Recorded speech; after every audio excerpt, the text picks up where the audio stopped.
Bismillahirrahmanirrahim.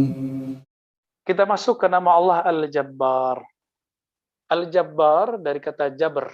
Nah, ini ada ulama Indonesia yang baru meninggal namanya Jaber. Nah, Jaber itu salah satu akar kata dari Al-Jabbar.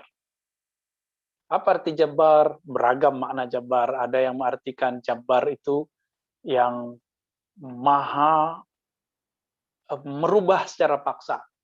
Gitu. Itu terjemahan biasa. Tapi Jabbar itu konotasinya bukan ke sana sebenarnya. Allah Al-Jabbar yang memaksa kebaikan untuk siapa saja. Maka kalau dituliskan dalam bahasa Arab ya, Al-Mujbir ala islahi kulli syai'. Nah, kira-kira begitu kalau kita terjemahkan arti dari Al-Jabbar. Yang maha berkehendak kebaikan untuk segala sesuatu. Mau nggak mau mereka dikasih. Ini yang disebut Al-Jabbar. Ya. Kalau Imam Ghazali mengatakan apa? Huwaladzi yunaffidh masyiatahu ala sabilil ijbar fi kulli syai'. Yang menerapkan ya kehendaknya, yang mewujudkan kehendaknya dalam bentuk ijbar, pemaksaan gitu ya. Dalam bentuk tekanan yang tidak bisa ditolak, itu ijbar fi kulli wahid, pada segala sesuatu, pada setiap orang. Wala tanfudhu fihi masyiatu ahad. Kalau Allah sudah berkehendak, maka tidak akan ada yang sanggup mengganggunya.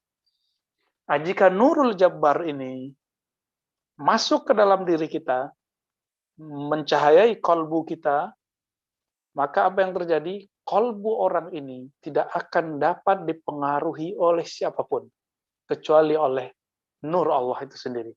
Kecuali oleh hamba-hamba Allah yang mempunyai nur yang sama, frekuensi yang sama. Maka sahabat-sahabat dimakan Allah, kenapa di dunia ini ada orang yang gampang kena influence, ya, kena pengaruh, bukan jadi influencer, walaupun di YouTube itu banyak influencer, tapi sebenarnya mereka dipengaruhi juga. Banyak dai-dai terkenal, ustadz-ustadz terkenal, tapi ustadz itu walaupun dia memberi pengaruh, tapi dia juga gampang dipengaruhi. Nah, maka mereka disebut dengan majbur. Orang ini nggak bisa menolak apa yang datang kepadanya. Kita, apabila kita belum dapat cahaya ini, maka pakailah hadis Nabi, al-mar'u ala dini khalilih.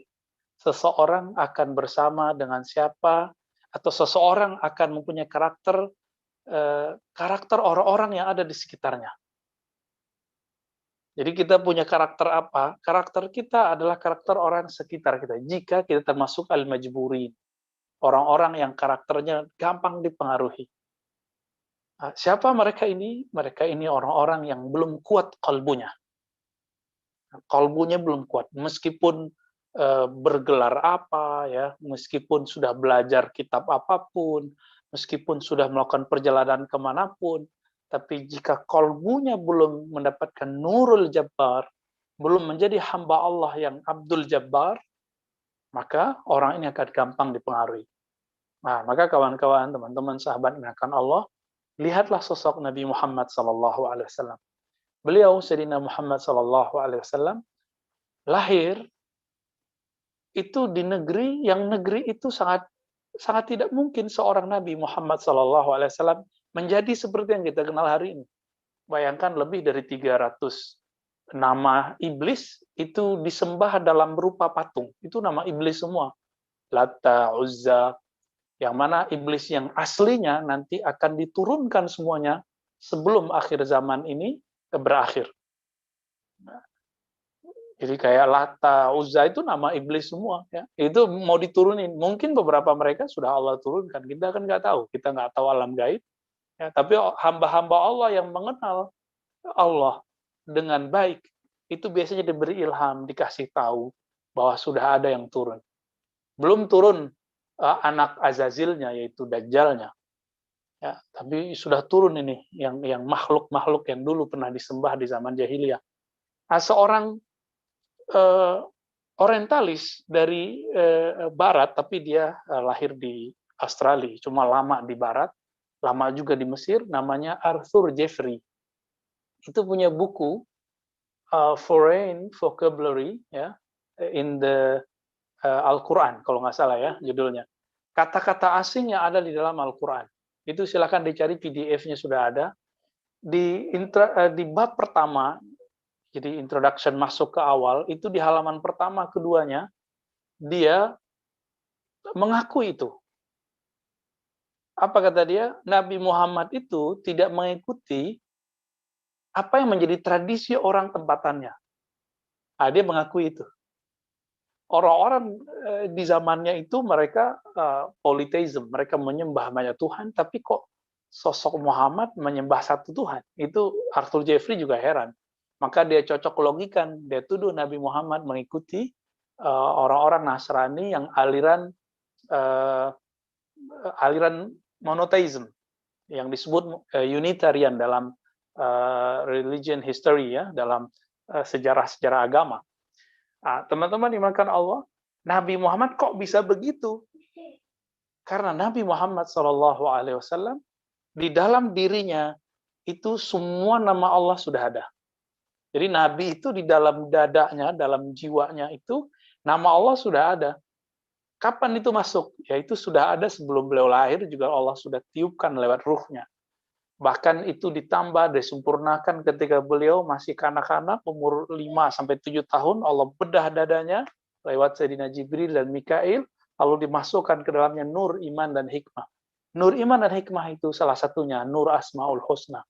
Itu masuk ke dalam dada Nabi Sallallahu Alaihi Wasallam. Karena kita tidak terlahir seperti itu, maka kita wajib belajar bagaimana cara memasukkan nama Allah itu ke dalam kalbu. Maka teman-teman kita di Ribat, kita harapkan biasanya, termasuk teman-teman yang ikut kajian Asmaul Husna ini, dimanapun berada, jangan tinggalkan Asmaul Husna, meskipun satu nama kita ambil satu hari. Dan lebih afdol membaca Asmaul Husna yang 99 itu pagi dan sore, atau sekali saja sehari. Nah, coba diamalkan itu ya. Insya Allah nur itu nanti akan lama-lama menyinari kalbu kita. Ya, cahaya itu menetes dalam kalbu kita. Meskipun dalam bahasa Indonesia cahaya tidak menetes, tapi itulah kira-kira ungkapan majazinya. Ya. Bagaimana cara meneteskannya? Ya sebut nama Allah dalam kalbu. Nah, inilah yang dilakukan oleh ahli zikir khafi. Inilah yang dilakukan oleh Imam Al-Baihaqi dan juga Imam Tabarani. Khairul dzikri ma khafi. Sebaik-baik zikir adalah yang khafi, yang halus, yang samar. Di mana tempatnya? Di dalam kalbu. Maka ahli-ahli zikir menyebut ada satu wilayah di dalam jiwa namanya latifah al-khafi. Ya, titik halus bernama khafi yang merupakan cabang pancaran dari kalbu kita.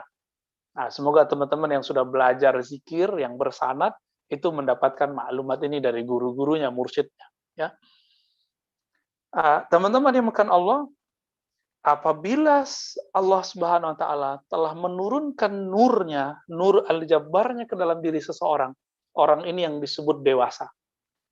Orang inilah yang nanti dapat memimpin umat. Kenapa? Karena dia tidak bisa dipengaruhi oleh siapapun. Bukan berarti keras kepala. Orang ini dia sangat open mind. Buktinya Nabi Muhammad ketika di Mekah tidak taklid kepada orang-orang yang ada di Mekah. Itu tanda beliau open mind. Karena di dalam dirinya ada nur. Nah, apa kata Sayyidatuna Aisyah? Wahyu pertama turun adalah Nabi melihat cahaya dalam mimpinya. Itu teksnya. Kalau boleh kita terjemahkan secara bebas, itulah yang dilihat Nabi adalah nur-nur asma'nya. Asma' dan sifat Allah Subhanahu wa taala yang kemudian masuk ke alam bawah sadar beliau dan terlihat di dalam mimpi beliau sallallahu alaihi wasallam. Lalu apa kata Sayyidatuna Aisyah? Fahubbiba ilaihil khala. Ya, fayatahannas fi ghairi hira. Dalam hadis Imam Bukhari, kitab Bad'il Wahyi, permulaan wahyu, Sayyidatuna Aisyah menceritakan bahwa Nabi setelah mendapatkan nur itu, melihat dalam dirinya, maka beliau suka berkhalwat di Ghawa Hira. Yatahannas. Beliau melakukan tahannus. Ya, tahannus artinya ibadah atau ritual, atau kalau bahasa orang agama sebelah bersemedi, meditasi, yaitu bahasa mereka. Kalau bahasa kita ya beribadah, ya, berriyadhah, bermujahadah. Maka sahabat-sahabat dimakan Allah, untuk apa Nabi melakukan itu? Nabi tidak tidak betah melihat orang-orang menyembah berhala, Lata, Uzza, dan semuanya. Kolbunya menginginkan yang lain. Walaupun kemudian ditawarkan setelah beliau mendeklarasikan kerasulannya, istri-istri yang cantik-cantik, ya, harta yang berlimpah, pengikut yang banyak. Nah, hati-hati di sini, ya. Semua ini godaan kita semua, ya. Yang paling belakang itu paling bahaya, popularitas, pengikut yang banyak. Seorang Rasulullah, ya, untuk yang pertama kedua beres sama beliau. Tapi yang terakhir ternyata beliau juga nolak. Nah, inilah Abdul Jabbar. Maka teman-teman, kalau ini sudah masuk ke dalam kolbu kita, antum nanti jadi orang yang tahan banting. Orang yang tidak mudah dipengaruhi oleh jamaah, oleh teman, oleh komunitas, oleh YouTube, ya, oleh sosial media. Tapi betul-betul kolbunya mengikuti cahaya Allah. Coba dilihat, jangankan kita, ya, tumbuhan saja, itu dia mengarah setiap tumbuhan yang kita lihat, atau misalnya kita cek saja, ada tumbuhan di dalam rumah. Kemana dia mengarah paling pucuknya itu? Mengarah ke bagian terbitnya matahari. Jadi benda-benda fisik di dunia itu mengarah ke bagian timur. Wajar kalau kemudian di Jepang, agama tradisional mereka menyembah Tuhan matahari, karena mereka mencari cahaya. Tapi kan itu fisik. Yang rohani, yang menyinari rohani itu, inilah nurun ala nur, Allahu nurus samawati wal ardh. Allah pemilik cahaya langit dan bumi. Sahabat-sahabat makan Allah, kalau Allah sudah memilih kalbu kita menjadi Abdul Jabbar, maka orang-orang ini kalamnya akan masuk ke kalam orang. Kalamnya akan menginspirasi. Itulah Imam Ibn Athaillah Sakandari. Ibn Athaillah Sakandari, dia mendapatkan cahaya itu. Maka sampai hari ini, kita mendapatkan Al-Hikam itu betul-betul berpengaruh. Padahal kitabnya kecil. Ya. Termasuk Imam Ghazali, kitab ini, karena beliau dapat Al-Jabbar. Kapan beliau mendapatkan ini? Ketika beliau memutuskan keluar dari kampus Nizamiyah di Baghdad. Kalau sekarang ya kampus paling terkenal di dunia deh gitu. Antum sebut saja kampus paling terkenal di dunia, profesor studi gaji dengan gaji luar biasa dan paling terkenal. Kemudian beliau tinggalkan itu semua dan berkhalwat di Damaskus. Apa yang beliau lakukan? Beliau mengamalkan Asmaul Husna. Ingin mendapatkan tetesan cahaya, asma dan sifat Allah SWT dengan talqin zikir dari Abu Ali Al-Farmadi, salah satu waliullah Al-Qutub di zamannya. Baik. Maka puncak dari Nur Al-Jabbar itu turun, itulah pada Sayyidina Nabi SAW. Apa kata beliau? Lau kana Musa ibn Imran, ya, hayyan ma wasi'ahu illa tibai.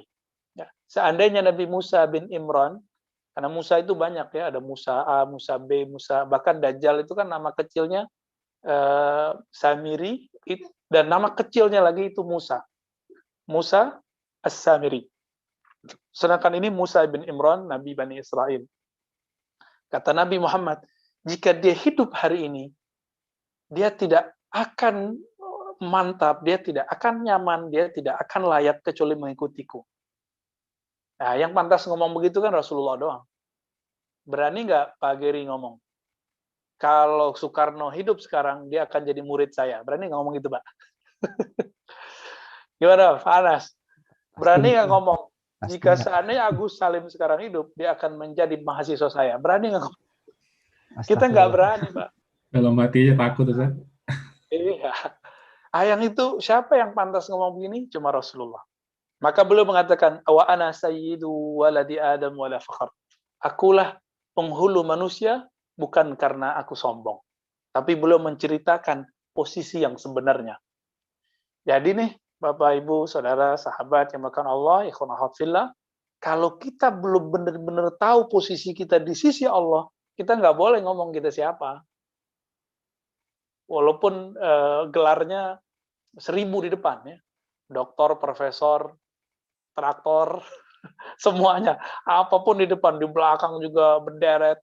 Nggak ngaruh. Itu kan gelar manusia, gelar kampus. Meninggal udah nggak laku.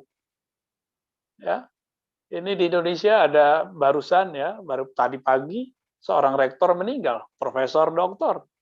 Tapi kalau udah masuk kubur kan nggak berlaku lagi nama profesor doktor itu, gelar itu. Maka raihlah salah satu gelar kewalian. Apa itu gelar kewalian? Menjadi abdun min ibadihi, hamba dari hamba-hambanya. Maka hamba itu dia punya ta'alluq, punya koneksi dengan nama-nama Allah. Bisa satu, bisa dua, bisa tiga. Semakin banyak koneksi seorang hamba dengan nama dan sifat Allah, semakin tinggi kewaliannya. Jadi kalau ditanya siapa wali Allah, kalau Nabi mengatakan orang yang jika engkau memandang, mengingatkan engkau kepada Allah. Itu umumnya. Itu kalau disyarah bagaimana?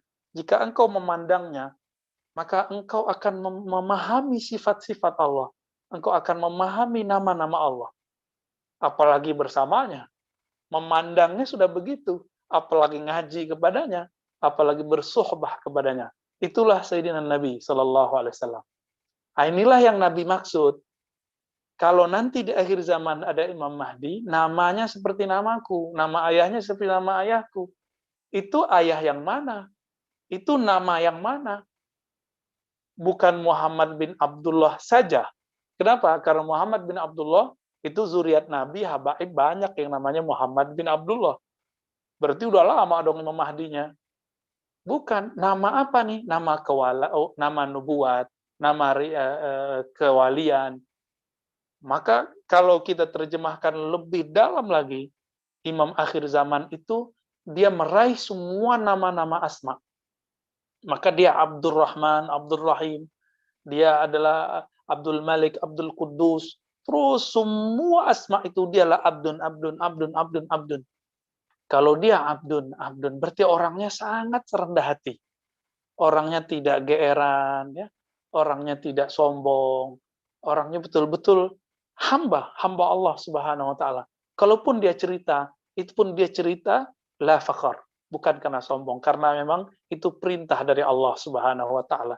Itulah dasarnya, berdasarkan hadis tadi, ana sayyidu waladi Adam, aku adalah sayyid. Karena nur Jabbar itu masuk dalam diri Nabi, ada dalam chipnya Nabi, maka Nabi SAW disebut dengan Abdul Jabbar. Ya, sebentar.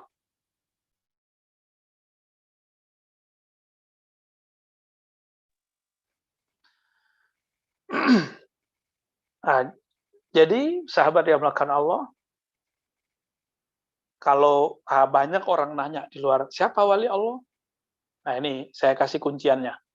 Ya, orang yang dia telah mendapatkan nama dari Asmaul Husna.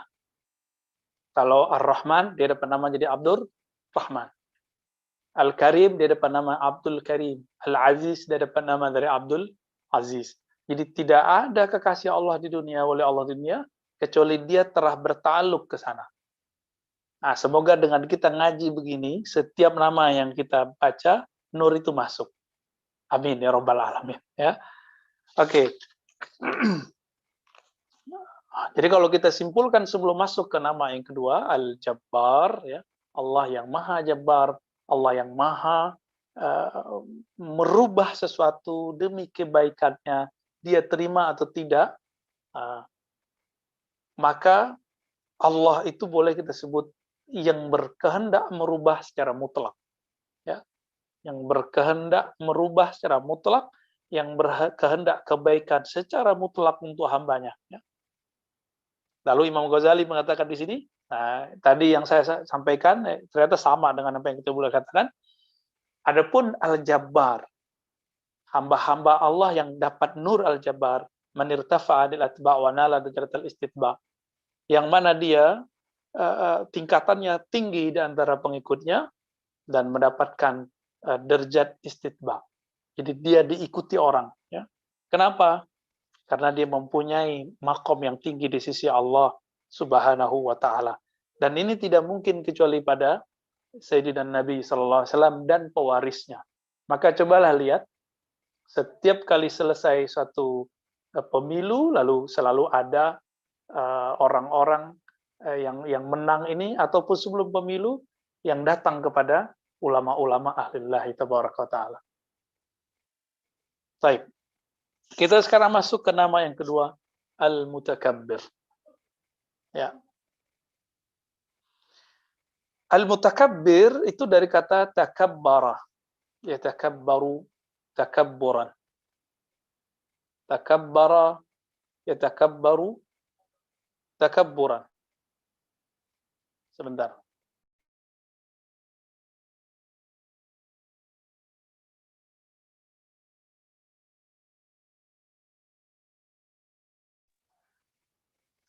Ya, huwa alladhi yara al-kull hakiran bil idafa ila dhatihi. Jadi katanya dari takabbara.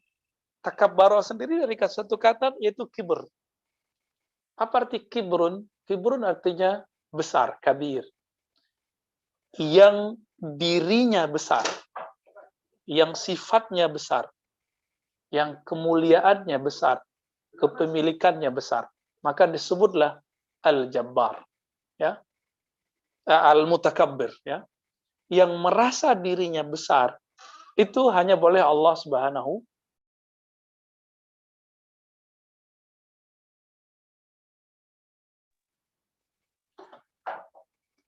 Allah Subhanahu wa taala Al-Mutakabbir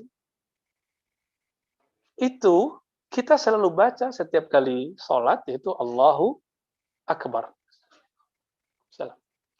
Ya. Maka kita bacalah Allahu Akbar. Berarti kita sedang membesarkannya. Kenapa? Hanya Dia yang berhak dibesarkan.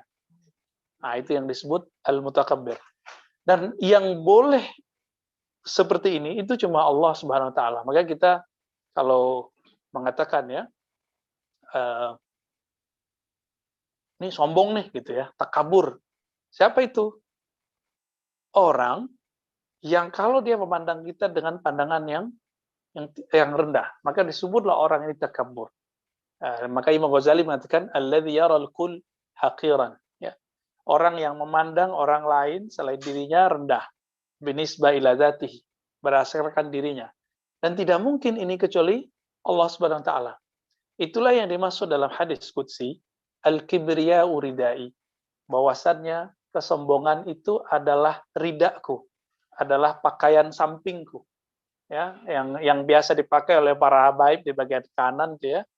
Itu antum kalau ngundang Habib Novel, Habib Jindan ya, itu kan dia punya di sininya. Ah, itu namanya rida. Kalau kita kan kita pakai untuk sujud. Yang benar dipakainya di sini, Pak, bagian kanan ya. Silakan diamalkan tuh atau ditaruh begini. Al-kibriya'u ridai, kesombongan itu, merasa besar itu adalah ridaku. Begitu kata Allah Subhanahu wa taala. Kalau kita coba-coba ambil ridanya Allah, berarti kita ini min abna'i iblis. Ya, anak-anaknya iblis. Karena yang dulu yang pernah meminta kekuasaan Allah itu cuma iblis. Kita kan cuma dapat berita karena tafsir Qur'annya sebagian besar cuma sampai di sana, bahwa iblis itu kenapa dimurkai karena dia tidak mau sujud kepada Adam. Itu kan baru satu. Sebenarnya sebelum itu sudah ada kesombongan-kesombongan lain yang iblis lakukan.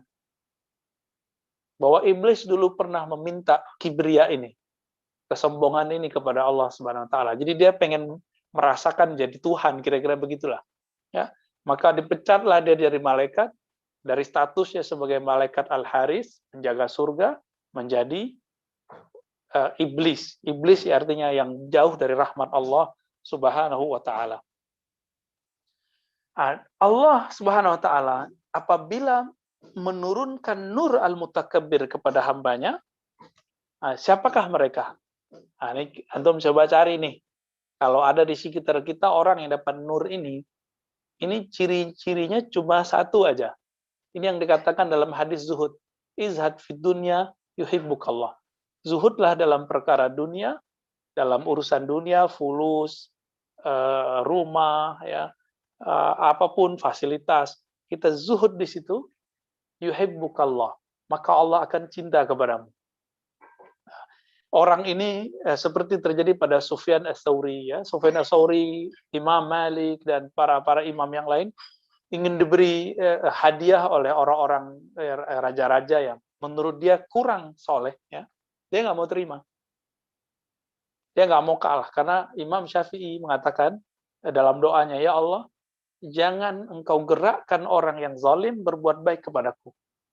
Apa maksud beliau? Sekali saja ada orang yang zalim berbuat baik kepada kita, maka kita akan diam terhadap kezalimannya.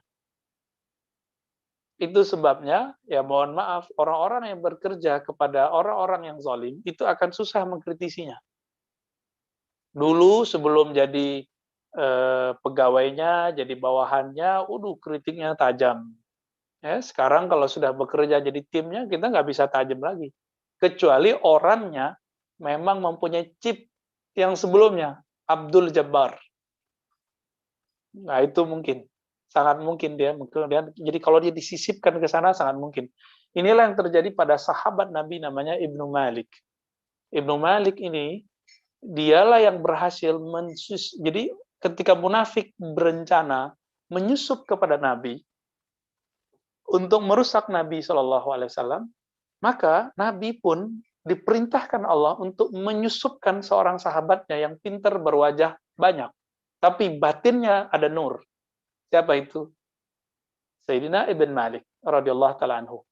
Ketika diundang makan oleh salah satu sahabat Nabi di rumahnya, lalu Nabi bertanya, "Aina Ibnu Malik?"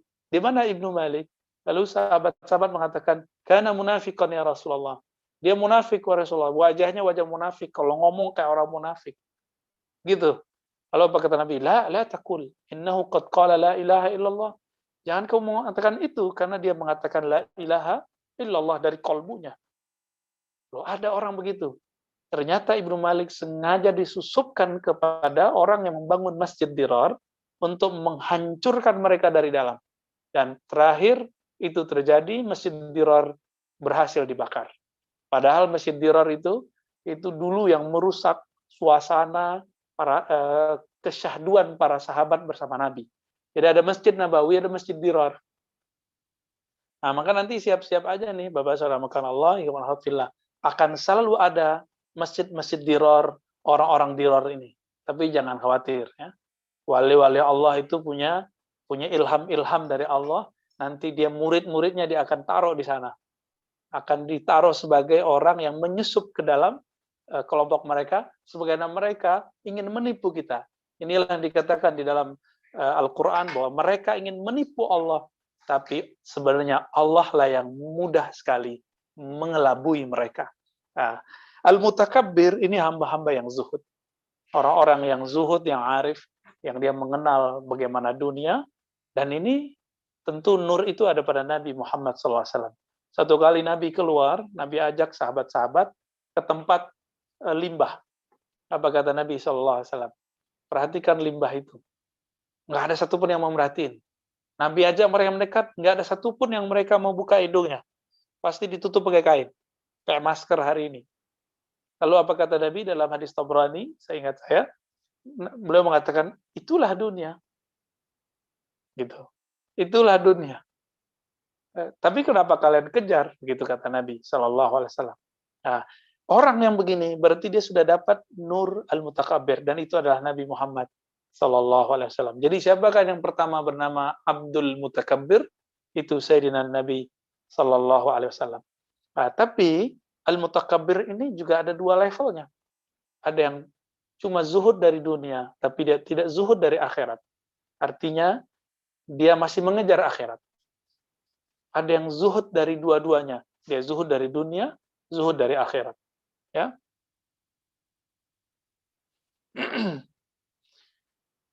Lalu yang bagian terakhir, Bapak Saudara makan Allah, kalau pada diri kita ciri-ciri al-mutakabbir ini sudah masuk bertahta dalam kolbu, kita mulai mampu mengendalikan perangkat-perangkat yang Allah berikan. Jadi ternyata emosi itu perangkat dari Allah. Kalau bahasa Imam Ghazali, tentara. Syahwat itu tentara Allah yang Allah kasih kepada kita. Tapi kalau nggak pintar mengelolanya, dia menjadi tentara setan. Ya. Begitu juga ya akal, ya, tubuh ini. Ini semua perangkat dari Allah. Jika orangnya dapat nur al-mutakabbir, dia akan mampu mengelola semua ini, tidak terpedaya olehnya, mampu kembali. Nah, minimal jika dia terjebak, dia mampu sadar. Kita kan tidak tahu besok kita apakah bermaksiat atau tidak, ya. Yang penting jangan niat maksiat. Kalau terjadi, kalau kita terjebak, kalau emang takdirnya begitu, kita berniat langsung, saya ingin kembali kepada Allah. Ini ciri-ciri bahwa nur al-mutakabbir sudah mulai masuk ke dalam diri kita. Nah, jadi kesimpulan dua nama ini, Bapak Saudara makan Allah, ya fillah, ini sangat nyambung ya, sangat nyambung. Al-Jabbar dan Al-Mutakabbir. Al-Jabbar ini kalau sudah masuk, orangnya akan menjadi mustaqil, dia akan menjadi orang yang percaya diri, diikuti orang, dapat mempengaruhi orang, kalam-kalamnya merubah orang, itu Jabbar. Nah, maka Bapak Ibu yang punya anak, anaknya nggak bisa diubah, nah, zikirkan Al-Jabbar. Minta, panggil ya Allah ya Jabbar. Panggil nama Allah. Iblis memanggil Allah dengan kata izzah, aziz, Allah terima kok. Masa kita manggil Allah, kita percaya kepada Allah, masa Allah nggak terima? Ya, pasti Allah terima. Masalahnya yakin atau tidak.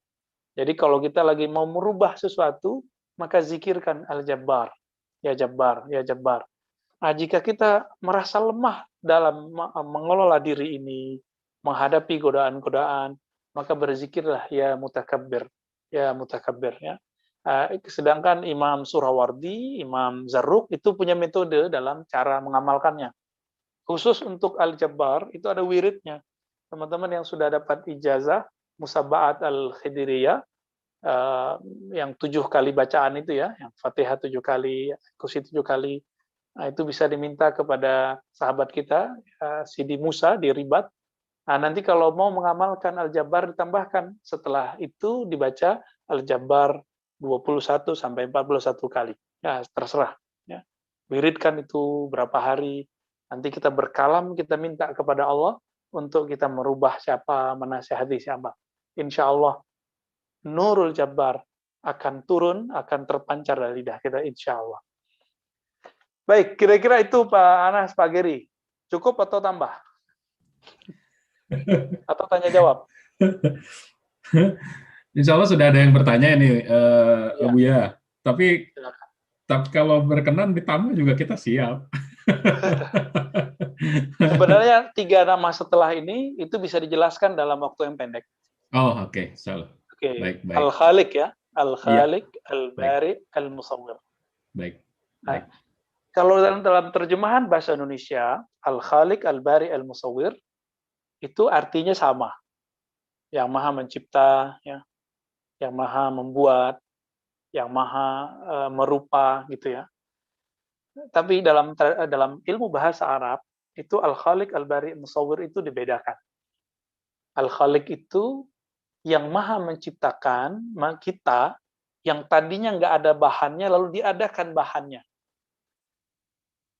Pengadaan bahannya lengkap dengan ukurannya, itu disebut dengan Al-Khaliq. Pengadaan bahan-bahan unsur-unsur dunia, alam semesta, bernamalah Allah Al-Khaliq. Allah sendiri yang menamakan dirinya Al-Khaliq. Ya. Jadi kalau ilustrasinya, ada yang insinyur nggak nih Pak Anas nih? Insinyur atau sarjana teknik sipil gitu. Kalau mau bangun rumah, apa yang kita lakukan? Yang pertama, ya kita menyiapkan bahan, dan bahkan sebelum menyiapkan bahan itu kemudian ada ide ukuran. Nah, itu namanya Al-Khaliq. Mirip-mirip begitu. Udah terbayang berapanya. Sedangkan Al-Bari ini dari yang tadi bahan-bahan dan ukuran-ukuran itu kemudian Allah wujudkan menjadi salah satu bentuk ciptaan. Ini namanya Al-Bari. Adapun Musawwir, coba lihat kalau kita punya teman, saudara, dia kembar. Karena saya punya saudara kembar, punya sepupu kembar, punya tante kembar, bahkan istri saya kembar. Itu ketika kita lihat wajahnya mirip sekali, suara juga mirip. Tapi pas dilihat, itu pasti ada bedanya, walaupun sedikit. Ini namanya musawir. Terjemahan harfiahnya yang maha membuat rupa.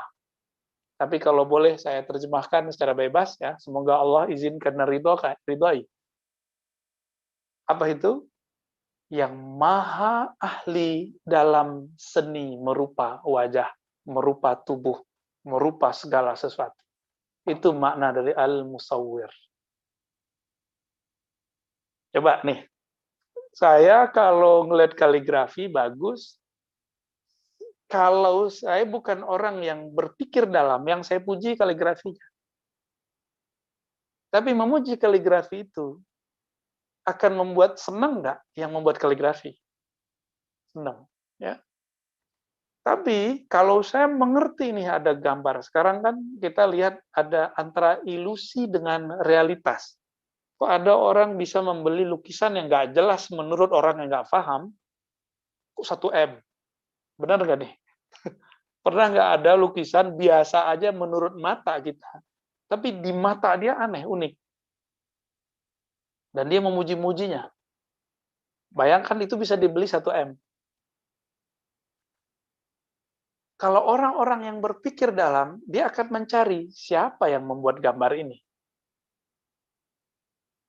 Ini ukuran makrifat seseorang. Makrifat kita kepada sesuatu, kepada Allah, itu berhenti pada ciptaannya, itu namanya ma'rifatul af'al. Ini kita ulang-ulang ya, biar masuk ke dalam diri kita. Mengenal Allah hanya sebatas perbuatannya, disebut ma'rifatul af'al. Kita mulai tahu, ada nggak di sini namanya? Ternyata nggak ada di bagian manapun, nggak ditulis, biasanya ditulis namanya. Kita cari-carilah nama itu. Kalau kita tahu namanya, namanya sih ini. Biasanya kita cari di googling. Ini perasaan, kita mencari. Kita senang aja dengan seseorang, kita cari, googling dia.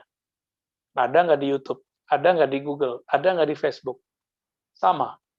Dalam hal ini, ma'rifat kepada Allah juga begitu. Ini mulai naik nih, namanya ma'rifatul asma. Ya, kalau sudah kenal namanya, kita pengen tahu nih kebiasaannya apa, karakternya apa. Ini namanya ma'rifatul sifat. Kalau udah tahu itu, nanti haus lagi, pengen tahu sebenarnya yang punya nama dan sifat itu siapa. Ini namanya ma'rifatul zat. Inilah rahasia Nabi, rahasia para wali, dan imam di akhir zaman. Kira-kira begitu Pak Anas, Pak Geri ya. Kalau semoga Allah ridho dengan terjemahan-terjemahan kita yang tadi ya.